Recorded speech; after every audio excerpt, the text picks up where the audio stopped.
Menggetarkan. Israel luncurkan satelit mata-mata rahasia. Panik di Tel Aviv. Nyaris perang. NATO ikut turun tangan, jet Belanda tembak jatuh drone Rusia. Trump ultimatum Eropa, hukum pembeli minyak Rusia atau perang takkan usai. Babak baru perang dagang Amerika-Cina. Perusahaan Amerika hengkang dari Tiongkok? Halo, sahabat pojok. Minggu ini kita akan menyajikan berita-berita terupdate, aktual, dan berbagi informasi menarik lainnya selama sepekan. Dalam program Resume Pojok Negeri Media.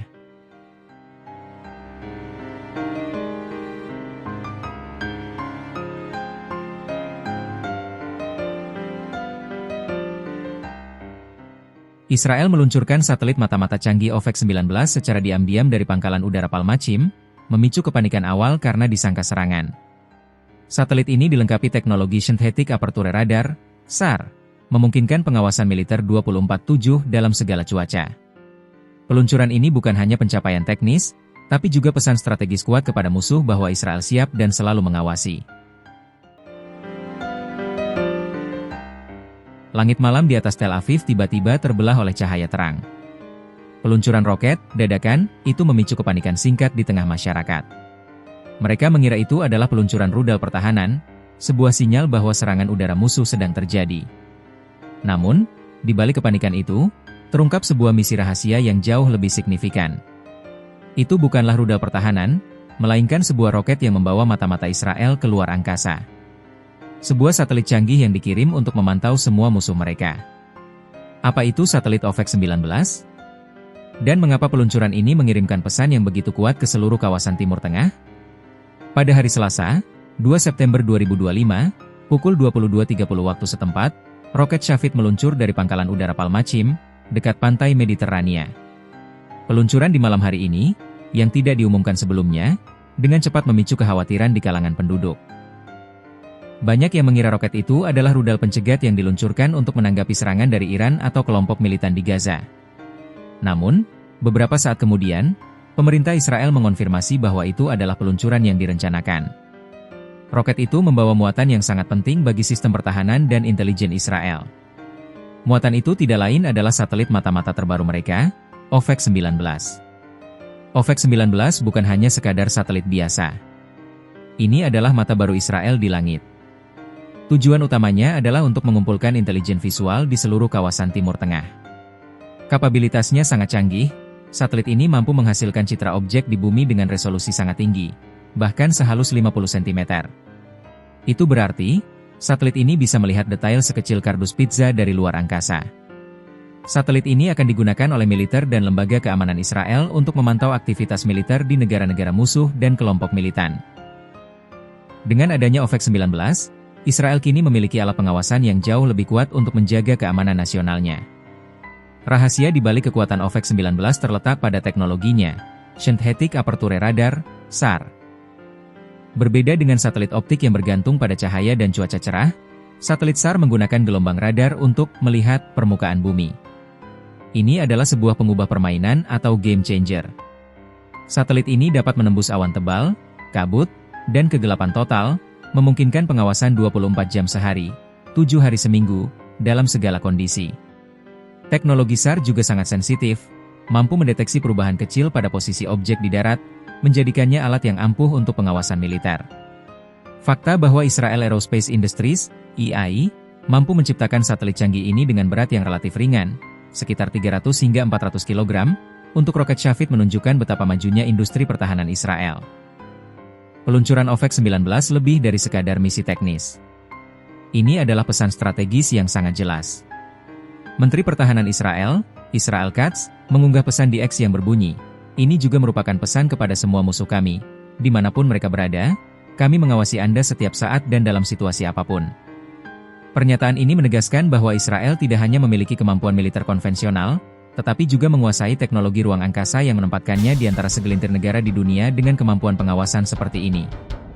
Peluncuran ini secara signifikan meningkatkan keunggulan intelijen Israel di kawasan, mengubah dinamika kekuatan, dan mengingatkan semua pihak bahwa mereka selalu dalam pantauan.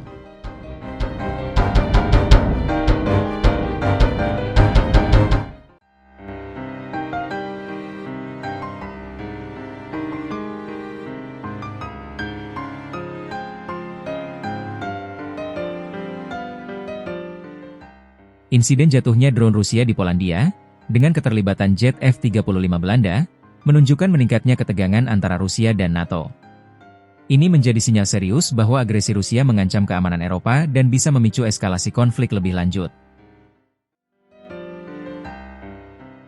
Perang di Ukraina kembali mengancam perdamaian Eropa.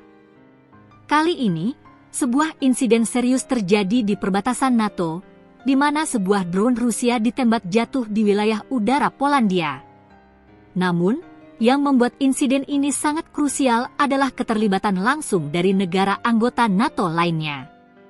Jet tempur F-35 milik Belanda dikonfirmasi ikut membantu Polandia dalam menembak jatuh drone tersebut. Ini bukan hanya sebuah kecelakaan, melainkan sebuah pertarungan militer langsung antara Rusia dan aliansi NATO.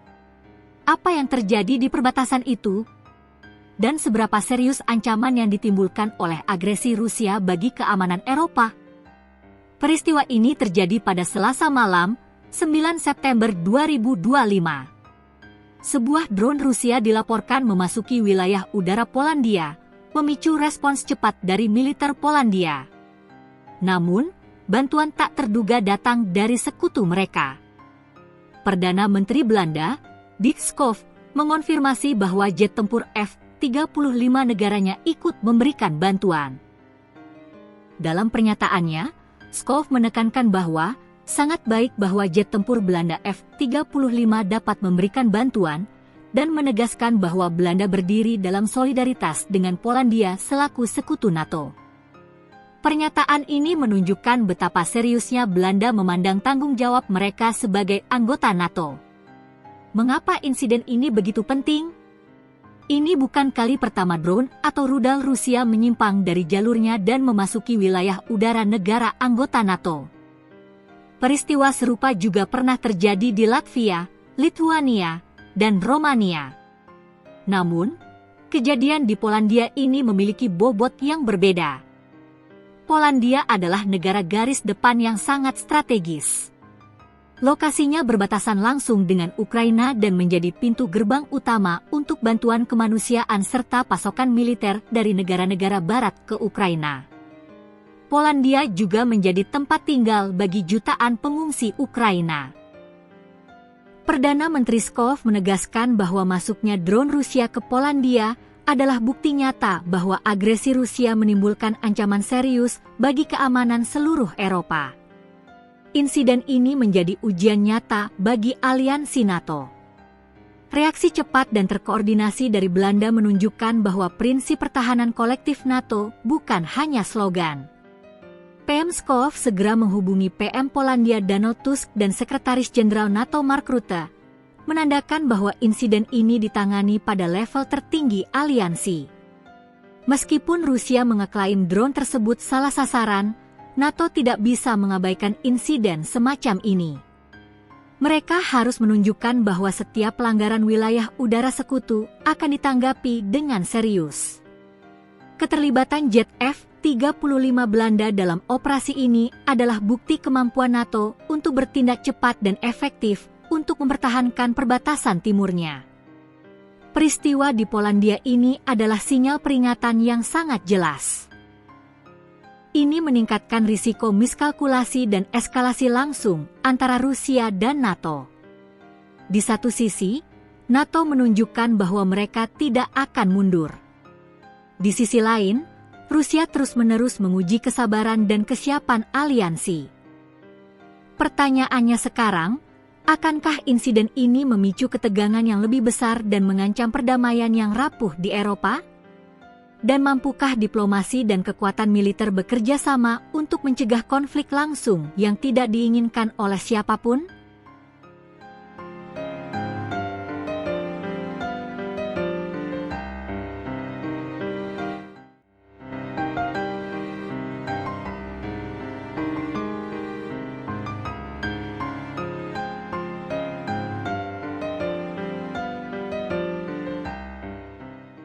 Donald Trump mendesak Uni Eropa menerapkan tarif hingga 100% terhadap India dan Cina karena pembelian minyak Rusia, sebagai upaya menekan pendanaan perang Moskow. Amerika Serikat siap mengikuti langkah serupa, meski hubungan dagang dengan kedua negara tetap tegang. Desakan ini muncul setelah pertemuan Trump dengan Putin gagal hentikan perang Ukraina. Presiden Amerika Serikat, AS, Donald Trump mendesak Uni Eropa, UE, untuk menerapkan tarif hingga 100% terhadap India dan China sebagai respons atas pembelian minyak Rusia oleh kedua negara tersebut. Langkah ini dinilai sebagai strategi Trump untuk menekan Moskow agar segera menghentikan perang di Ukraina. Trump ingin UE mengambil sikap lebih keras terhadap India dan China, dua pembeli utama minyak Rusia, sebagai bagian dari upaya menutup jalur pendanaan perang Putin, ujar seorang sumber yang mengetahui pertemuan tersebut, dikutip Financial Times, Rabu, 10 September 2025. Washington juga siap untuk meniru kebijakan tarif serupa bila Eropa mengambil langkah tersebut. Saat ini, AS telah mengenakan tarif tambahan 25% atas impor dari India, sehingga total biaya masuk mencapai 50%. Namun, India menyebut tarif itu tidak adil, tidak beralasan, dan tidak masuk akal. Perdagangan UE dengan Rusia pada 2024 tercatat mencapai 67,5 miliar euro, 1.235.000 triliun rupiah. Sementara perdagangan jasa pada 2023 mencapai 17,2 miliar euro, 314.093 triliun rupiah. Di sisi lain, perdagangan India dengan Rusia melonjak ke rekor 68,7 miliar AS dolar, 1.126.500 triliun rupiah, hingga Maret 2025, hampir 6 kali lipat dibandingkan sebelum pandemi. China, sebagai pembeli minyak Rusia terbesar, sejauh ini terhindar dari tarif sekunder setelah mencapai kesepakatan dengan Washington yang memangkas bea atas produk-produknya menjadi 30%. Desakan Trump muncul usai pertemuannya dengan Presiden Rusia Vladimir Putin di Alaska bulan lalu.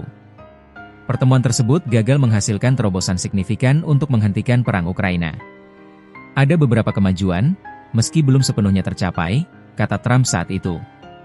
Meski upaya damai mandek, Putin justru memperkuat hubungan dengan Presiden China Xi Jinping dan Perdana Menteri India Narendra Modi dalam forum Organisasi Kerja Sama Shanghai di Beijing pekan lalu. Lewat unggahan di X, Trump menyebut hubungannya dengan Modi tetap baik. Modi adalah teman yang sangat baik. Saya yakin tidak akan ada kesulitan untuk mencapai kesepakatan perdagangan yang sukses, tulis Trump. Namun, negosiasi Washington dengan Beijing disebut jauh lebih sulit. Kunjungan negosiator perdagangan Cina, Li Chenggang, ke Washington pada akhir Agustus lalu hanya menghasilkan sedikit kemajuan.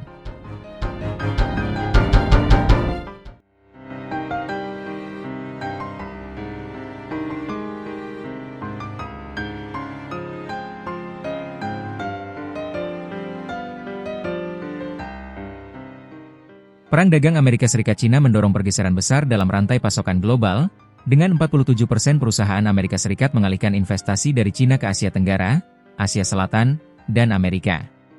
Ketidakpastian tarif dan persaingan domestik di China jadi pendorong utama, meski Beijing berupaya memperbaiki iklim bisnis. Perang dagang antara Amerika Serikat dan China memasuki babak baru yang jauh lebih serius. Bukan lagi sekadar tentang tarif, tetapi tentang pergeseran fundamental dalam rantai pasokan global. Sebuah laporan terbaru mengungkapkan data yang mencengangkan, hampir setengah atau 47% dari perusahaan Amerika telah mengalihkan investasi mereka yang semula direncanakan untuk China, terutama ke kawasan lain.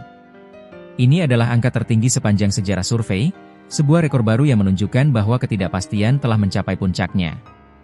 Mengapa perusahaan-perusahaan raksasa ini ramai-ramai hengkang dari China? Dan siapa yang diuntungkan dari pergeseran ekonomi raksasa ini? Mari kita bahas. Data yang dirilis oleh American Chamber of Commerce, AmCham, Shanghai ini benar-benar mencengangkan.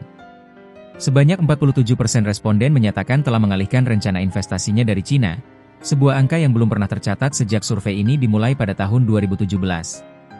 Kemana investasi itu dialihkan? Pilihan utama mereka adalah Asia Tenggara, diikuti oleh Asia Selatan seperti India dan Bangladesh. Sementara itu, AS dan Meksiko juga menjadi tujuan populer. Presiden AmCham Shanghai, Eric Zheng, menjelaskan bahwa ketidakpastian yang disebabkan oleh perang dagang membuat perencanaan jangka panjang menjadi mustahil. Bagi perusahaan, rantai pasok membutuhkan perencanaan jangka panjang, dan perpanjangan gencatan dagang yang hanya 90 hari tidak memberikan kepastian yang mereka butuhkan. Keputusan untuk hengkang ini didorong oleh dua faktor utama, tekanan dari luar dan tekanan dari dalam. Pertama, ada perang tarif yang tidak berkesudahan. Menurut Peterson Institute for International Economics, tarif AS terhadap barang asal Cina mencapai hampir 58%, sementara biaya masuk balasan dari Cina berada di kisaran 33%. Tarif ini secara signifikan memakan keuntungan perusahaan. Kedua, persaingan di pasar domestik Cina sendiri semakin ketat. Laporan AMCA mengungkap bahwa perusahaan Cina kini lebih maju dalam 6 dari 8 kategori persaingan, terutama dalam kecepatan masuk pasar dan pemanfaatan kecerdasan buatan, AI. Hanya 28% perusahaan AS yang melaporkan marine operasi di Cina lebih baik dari bisnis global mereka. Ini menunjukkan betapa sulitnya bersaing di pasar Cina saat ini. Meskipun menghadapi tekanan, Cina tidak tinggal diam. Survei AMCA juga menunjukkan adanya perbaikan dalam iklim bisnis di Cina. Hampir separuh responden, yaitu 48%, menilai regulasi sudah cukup transparan, sebuah peningkatan signifikan dari tahun sebelumnya. Selain itu, persentase perusahaan yang merasa diperlakukan setara dengan perusahaan lokal juga meningkat menjadi 37%. Beijing telah meluncurkan berbagai kebijakan ramah investor untuk mencoba mengimbangi dampak perang dagang. Namun, tantangan masih besar. Sebanyak 14% responden masih merasa kondisi usaha bagi perusahaan asing justru memburuk, dengan sektor teknologi menjadi yang paling terdampak. Ini menunjukkan bahwa meskipun ada perbaikan, bisnis di Cina tetap penuh dengan ketidakpastian. Pergeseran investasi ini lebih dari sekadar reaksi sesaat terhadap perang dagang. Ini adalah sinyal bahwa perusahaan global sedang membangun kembali rantai pasok mereka, menjauhi model yang terlalu bergantung pada Cina. Tren ini berpotensi mengubah lanskap ekonomi global. Bagi negara-negara seperti Indonesia, ini adalah peluang emas. Dengan aliran investasi yang masuk, Indonesia bisa menjadi salah satu pusat manufaktur dan teknologi baru di Asia. Namun, ini juga menjadi tantangan untuk menyediakan infrastruktur, sumber daya manusia, dan regulasi yang mendukung.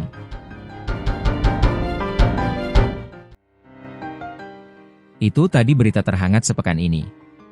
Nantikan berita lainnya di web kami, di pojoknegeri.com, dan di channel YouTube, Pojok Negeri Media. Jangan lupa untuk komen, like dan subscribe channel kami. Kami undur diri, sampai jumpa di resume pekan depan.